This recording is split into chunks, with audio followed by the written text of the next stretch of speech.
If you're looking for a super easy, super quick crop to grow, then we have the crop for you. It's so easy, kids like me can do it. Sure can. And that crop is? Microgreens! Bang! Yep, microgreens. Microgreens is one of the easiest crops for people to grow. And wherever you are, whether you're growing inside, in your kitchen window, or outside, in the field, or even in a greenhouse, you can grow microgreens. And you can have a harvest in less than a week. And I know some of you may be wondering, what are microgreens? Well, first you have sprouts, which are seeds that are sprouted when a little shoot comes off. And then after that you have microgreens, which are seeds that have sprouted, and then they begin to take growth, and they grow to about 1 to 2 inches in length, and then you harvest them then. And these tiny little plants are also super healthy for you. Many varieties have 4 to 40 times more nutrients per weight than their fully grown counterpart. Yet red cabbage microgreens can have 40 times more vitamin E, 6 times more vitamin C, 70 times more vitamin K, and 260 times more beta carotene than the fully grown red cabbage. Next, you may be wondering, how do you use microgreens? Well, microgreens can be used to enhance the flavor of a dish, or it can be used in combination with enhancing the presentation of the dish by making it more colorful. You can use them on things such as sandwiches, tacos, omelets, and even some really just neat entree dishes you can use to just spice them up and add extra flavor and really neat color. And they're really good on salads too. Yep, that's one of our favorites, to sprinkle them on a salad, especially radishes, which is my personal favorite microgreen because it really just adds some nice intense flavor to your salad. Once you have decided to grow microgreens, next you need to decide on what is the location that you're actually going to grow them in. You can grow them in a window, a kitchen window, as I mentioned earlier. Just make sure that it's a south-facing window that gets a lot of good light. Or you can grow them under grow lights. That's what we use on our farm. You can also grow them in a greenhouse, or you can even grow them out in the field when the temperatures permit. So there's a number of different locations that you can grow your microgreens in and still reap the benefits of it. So whatever location you're in, you can still grow microgreens. Next, once you have determined the location in which you're going to grow your microgreens in, next you want to make sure that you have the right materials to actually grow the microgreens. And you can start off by using like an aluminum foil tray that you can get at your local dollar store, or you can reuse some of the containers that your rotisserie chickens may come in. These are quick, cheap, easy ways to get started. They do have their downsides, but hey, at least get you growing some microgreens. Next, you can use some trays kind of like these. These are from Bootstrap Farmer, and these work really well with the 10-20 trays, and you can actually set these inside and have multiple varieties of microgreens growing in them. You can also use, and this is the one we prefer to use, and this is the 1-inch depth shallow trays from Bootstrap Farmer. We really like Bootstrap Farmer because their trays are just super sturdy and they really last. Some of the other junky cheap trays, the cheapos, they do not last, but these work really well. And when you're growing your microgreens, you only need about 1 inch of soil in your trays to actually grow them in. You don't need real deep trays, because when microgreens are growing, they're starting and they're growing, they're getting most of what they need from the actual seed casing. So just this inch of soil is all you really need. And speaking of soil, the soil that you want to use, you can use an organic potting mix. You can get that at your local hardware store, or you can buy in bulk and even save even more. Or you can just simply make your own potting mix, and we do a combination of all of those. And for seeds, you don't want to just go buy seeds anywhere, because growing microgreen seeds and buying the seeds can actually cost you a lot of money. You want to buy your seeds in bulk, and there's a number of places that sell bulk seeds that work really well for microgreens, and we buy ours actually from Todd Seeds, and we'll provide these links in the show notes below for you.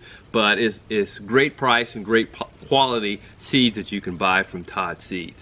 Also, if you are not growing in an area that the temperature is controlled, especially in the cold season, you may want to consider getting a heat mat as well. We don't use that because we have a room where we actually control the temperature in it, so there's no need, we don't have a need for that, but some of you may need to consider, especially if you're growing in a kitchen window that may get a little bit too cool at times. You may want to consider having a heat mat that will really help things germinate properly. So let's get started with growing microgreens. So first you are going to scoop up your dirt with your scoop. Then you are going to put it in your tray.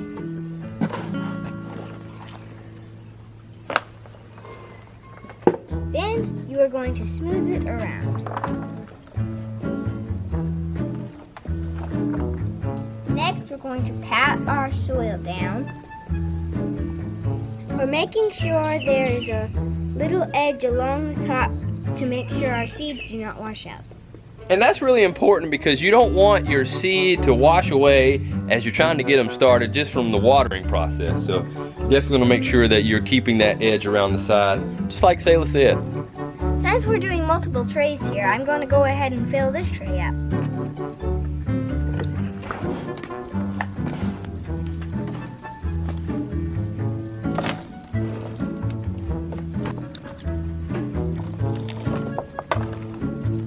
I think you've done this a time or two.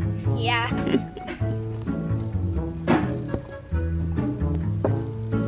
Good job. Fist bump. Next, it's time for the seeds.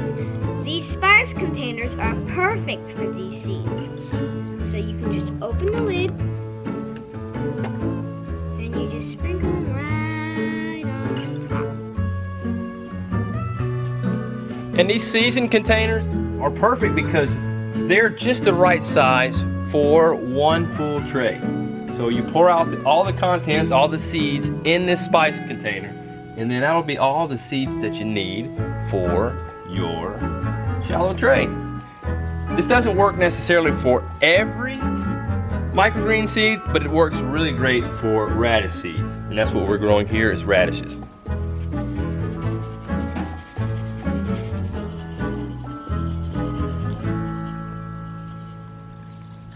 So next we're going to get more seeds for our tray right here, our second tray.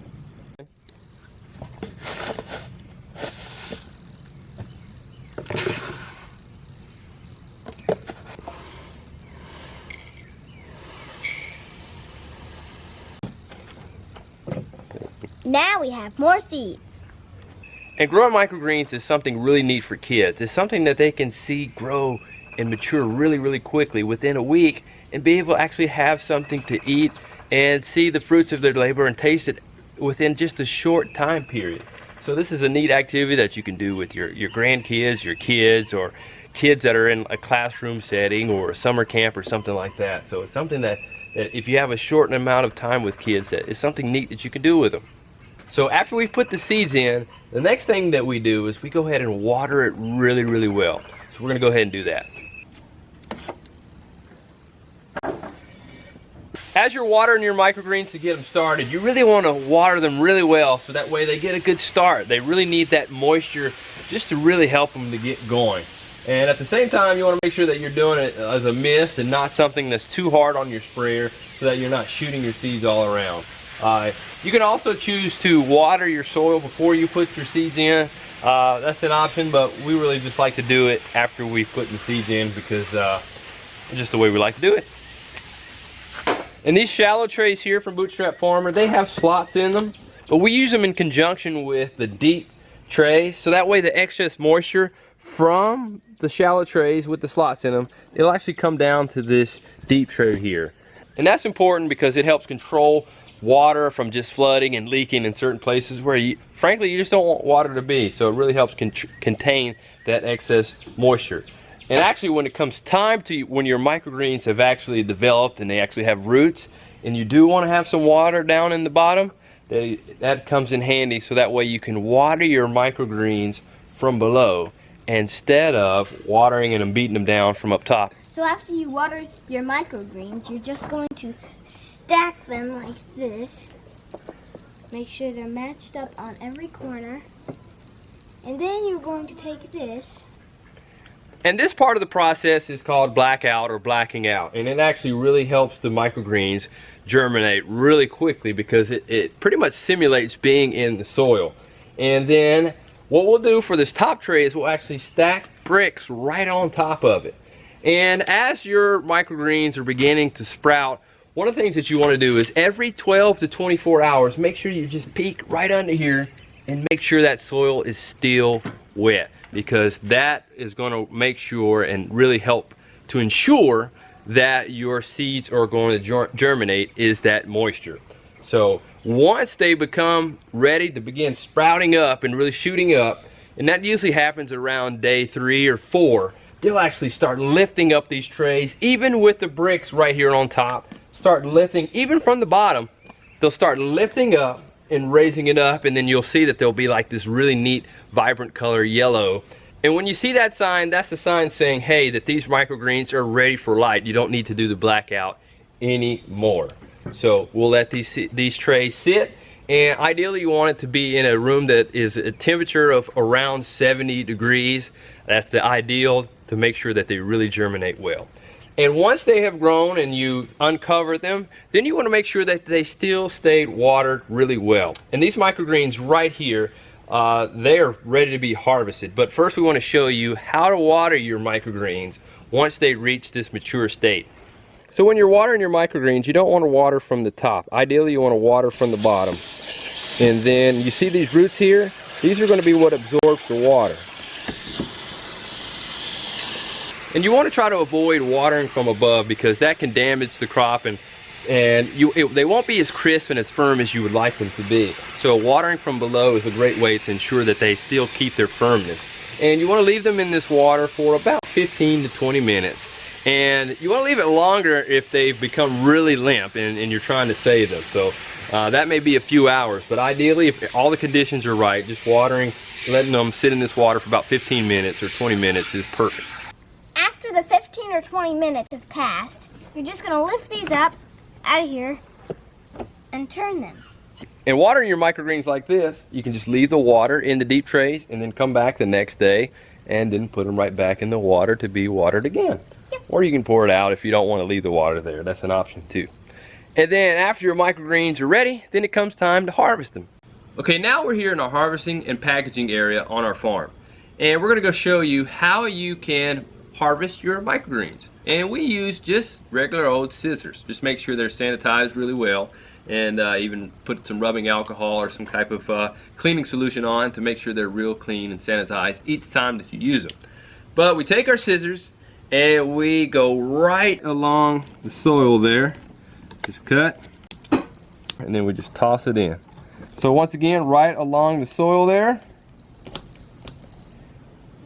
Sometimes I'll clip off that little end if it has the seed attached to it and a little bit of soil. Just toss it right in. And you can actually harvest these as needed if you're growing them for yourself or for your family. But we typically harvest all of it since most of ours goes to our restaurants and they go to our CSA customers, things like that. Okay, so we're just going to finish off this tray here. I'm going to show you that Selah can do this other tray right there. And as you can see here, there's some that have gotten droopy here. So what that is they just need to be rehydrated. So I'm going to let them sit in some water for a little bit and just have them perk right back up. So we'll come back to that tray. And as you can see, those are really droopy here. So we're going to make sure they just didn't get enough water right there. So I just need to be a little more diligent on watering some of those. But I'm going to let Selah show you how easy it is for her to harvest microgreens. So Selah here has gotten pretty good at growing and harvesting microgreens, pretty much doing it all. You can do it all now, right? Yep. Okay, so sometimes there's just a little bit of moisture on, especially around the base of the stem. So what I'll do is I'll put these right under a fan or right near a fan just for a few minutes just to kind of let them dry. And then I'll bag them. We typically use Ziploc bags for storing ours in the refrigerator. I've seen people use the clamshells as well, so that is an option for you as well. So if you've never grown microgreens before, I do want to encourage you to try it. Experiment. You can start off with some of the easy ones like radishes here. You can also try broccoli, arugula, lettuce, mustard greens. There's so many that you can grow and you can try and reap the benefits from them. And basically, if the plant is edible, it can be grown as a microgreen. So get out there, try to grow some microgreens, and just this is an excellent way to add some extra flavor and enhance the presentation of your plate and add some great quality nutrition to your food as well. Let us know in the comment section below, have you grown microgreens? And if so, which varieties have you grown as microgreens? Well, that's it for today. We'll see you next time.